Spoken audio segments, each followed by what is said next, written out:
করেছে, সাবধান, তার যেন কোনো রকম কোনো কষ্ট ক্লেশ বা অসুবিধা না হয়, ওদিকে তুমি সর্বদা লক্ষ্য রাখবে। হযরত ইউনুস আলাইহিস সালাম মাছের পেটে যাওয়া মাত্র আল্লাহ রাব্বুল আলামিনের দরবারে কেঁদে কেঁদে ইস্তেগফার করতে লাগলেন এবং তিনি ফরিয়াদ করতে লাগলেন, হে মাবুদ, তুমি আমাকে ক্ষমা করে দাও, আমি আর কোনোদিন তোমার অসন্তুষ্টিমূলক কোনো কাজ করব না, তুমি আমাকে এবারের মতো ক্ষমা করে দাও। আর বারবার এই দোয়াটি পাঠ করছিলেন, লা ইলাহা ইল্লা আনতা সুবহানাকা ইন্নী কুনতু মিনাজ জালিমিন। হে আল্লাহ, আপনি ছাড়া কোনো মাবুদ নেই, আপনি পুত পবিত্র, আর আমি জালিমদের অন্তর্ভুক্ত। একাধারে 40 দিন এভাবে কাটলো। আর হযরত ইউনুস আলাইহিস সালাম মাছের পেটে থেকে বিরতিহীনভাবে এই দোয়াটি পাঠ করে যেতে লাগলেন। তিনি বুঝতে পারছিলেন না কখন দিন হচ্ছে আর কখন রাত হচ্ছে।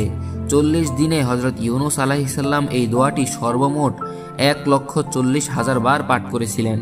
শেষ পর্যন্ত হযরত ইউনুস আলাইহিস সালামের প্রতি আল্লাহ রাব্বুল আলামিনের দয়া ও কৃপা উঠলে উঠল। তিনি তার প্রিয় বান্দার এই করুণ অবস্থায় আর অবিচল থাকতে পারলেন না।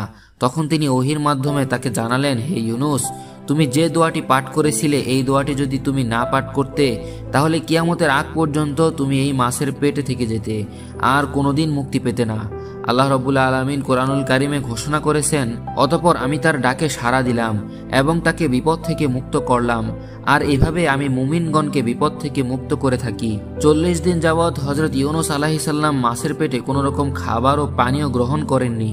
আল্লাহ রাব্বুল আলামিনের তসবিহ ছিল তার একমাত্র খোরাক। আল্লাহ রাব্বুল আলামিন হযরত ইউনুস আলাইহিস সালামের প্রতি কৃপা প্রদর্শন করলো ও তার দোয়া কবুল করার সঙ্গে সঙ্গে মাছটির পেটে অনেক ব্যথা শুরু হতে লাগলো।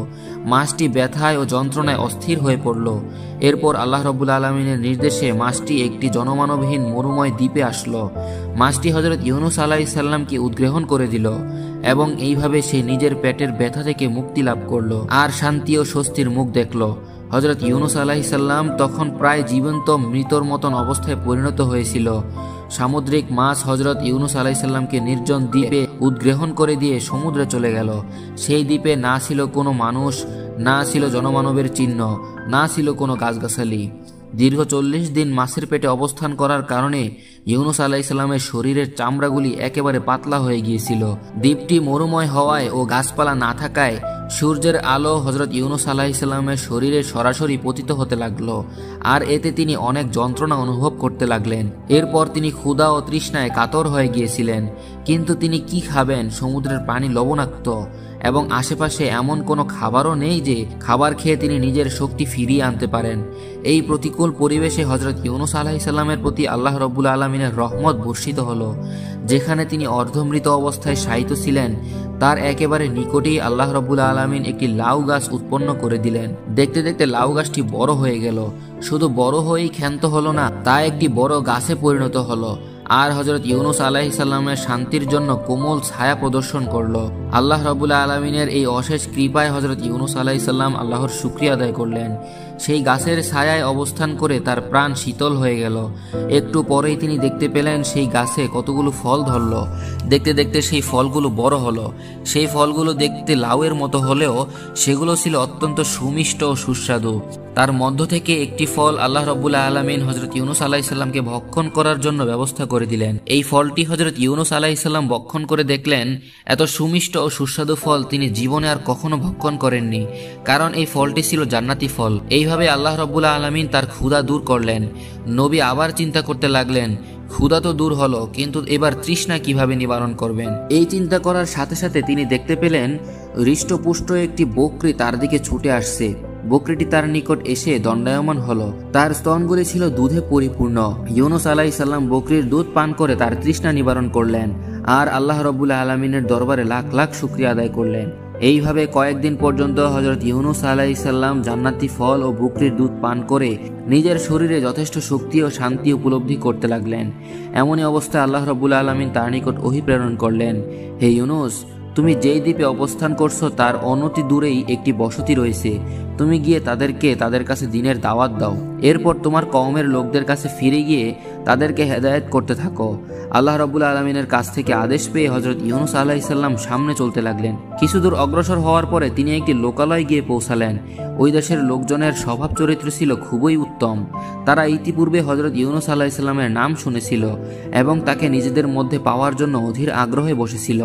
সুতরাং যখন ইউনুস আলাইহিস সালাম তাদের মধ্যে গিয়ে উপস্থিত হলেন, তারা আনন্দে আত্মহারা হয়ে গেল। অতঃপর তিনি তাদের কাছে দ্বীনের বিধিবিধান পেশ করলেন, আর তারা সঙ্গে সঙ্গে আল্লাহ রাব্বুল আলামিনের দ্বীন কবুল করে হযরত ইউনুস আলাইহিস সালামের উম্মতে পরিণত হলো।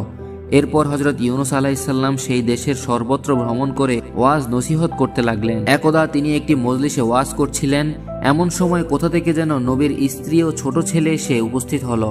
নবী তাদের দেখে অত্যন্ত অবাক হলেন এবং আল্লাহ রাব্বুল আলামিনের দরবারে অশেষ শুকরিয়া আদায় করলেন। অতঃপর তিনি তার স্ত্রীর কাছে তাদের বেঁচে থাকার ঘটনাটি জানতে চাইলেন।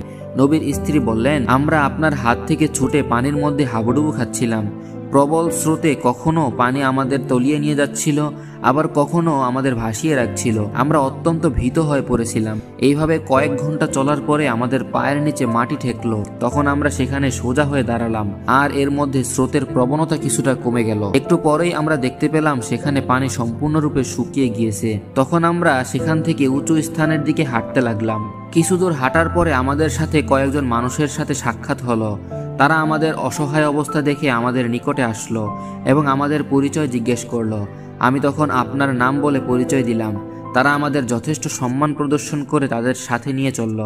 আমরা তাদের সাথে বাড়িতে গিয়ে পৌঁছালাম। তারা আমাদেরকে সেখানে আশ্রয় দিল এবং আমাদের থাকা খাওয়ার সম্পূর্ণ ব্যবস্থা করে দিল। এইভাবেই দিন চলছিল। একদিন আমি স্বপ্নে দেখলাম একজন শুভ্র পোশাক পরিহিত একজন ব্যক্তি আমাকে বলছে, হে নবীর স্ত্রী, তোমার স্বামীর উপরে আল্লাহ রাব্বুল আলামিনের পরীক্ষা শেষ হয়েছে। অল্প দিনের মধ্যেই তার সাথে তোমার সাক্ষাৎ হবে এবং আল্লাহ রাব্বুল আলামিন তোমাদের সুখের দিন ফিরিয়ে দিবেন। এরপর আমরা একদিন জানতে পারলাম আপনি এই লোকালয়ে আগমন করেছেন, আর এই খবর পেয়েই আমরা আপনার কাছে এসে উপস্থিত হলাম। স্ত্রীর মুখে কথা শুনে নবী অত্যন্ত খুশি হলেন এবং আল্লাহ রাব্বুল আলামিনের দরবারে লাখ লাখ শুকরিয়া আদায় করলেন। এর কয়েকদিন পরেই হযরত ইউনুস আলাইহিস সালাম একটি বৈঠকে বসে কিছু লোকদের উপদেশ প্রদান করছিলেন। এমন সময় একজন লোক সেখানে উপস্থিত হয়ে বললেন, হুজুর, কিছুদিন আগের ঘটনা। একদা আমরা 8 থেকে 10 জন লোক জঙ্গলে কাঠ কাটার উদ্দেশ্যে গিয়েছিলাম। হঠাৎ আমরা দেখতে পেলাম একটি বাঘ একটি বালককে নিয়ে দ্রুত জঙ্গলের অভ্যন্তরে চলে যাচ্ছে। তখন আমরা সকলে মিলে অস্ত্রশস্ত্র নিয়ে বাঘটিকে ধাওয়া করলাম। আমাদের ধাওয়া খেয়ে বাঘটি বালককে ছেড়ে চলে গেল। বালকটি সম্পূর্ণ মুমূর্ষ অবস্থায় পড়েছিল। এরপর আমি এবং আমার বন্ধুরা ছেলেটিকে বাড়ি নিয়ে এসে অনেক চিকিৎসা ও সেবা যত্ন করলাম, যার ফলে ছেলেটি সম্পূর্ণরূপে আরোগ্য লাভ করল এবং সুস্থ হয়ে উঠল। সুস্থ হওয়ার পরে সে তার সম্পূর্ণ ঘটনা আমাদের কাছে খুলে বলল এবং সে বলল যে আমি আল্লাহর নবী হযরত ইউনুসের পুত্র। তখন হযরত ইউনুস আলাইহিস সালাম বললেন, আমার পুত্র কোথায়? তাকে জলদি নিয়ে এসো। লোকটি বলল, হুজুর, এখনই আমার লোকজন আপনার পুত্রকে নিয়ে এখানে উপস্থিত হবেন। এর কিছুক্ষণের মধ্যেই হযরত ইউনুস আলাইহিস সালামের পুত্রটিকে নিয়ে কয়েকজন লোক তার কাছে এসে উপস্থিত হলো। ছেলেটিকে এভাবে অকল্পনীয়ভাবে ফিরে পেয়ে হযরত ইউনুস আলাইহিস সালাম আল্লাহ রাব্বুল আলামিনের নিকট লাখ লাখ শুকরিয়া আদায় করতে লাগলেন এবং তার দুই চোখ দিয়ে আনন্দ অশ্রু বিগলিত হতে লাগলো। স্ত্রী পুত্রকে ফিরে পেয়ে হযরত ইউনুস আলাইহিস সালাম চিন্তা করলেন, এবার তাকে স্বদেশের পানে ফিরে যেতে হবে, কারণ এটিই ছিল আল্লাহ রাব্বুল আলামিনের নির্দেশ। এরপর তিনি সে দেশের লোকজনকে বিদায় জানিয়ে স্বদেশের দিকে রওনা করলেন।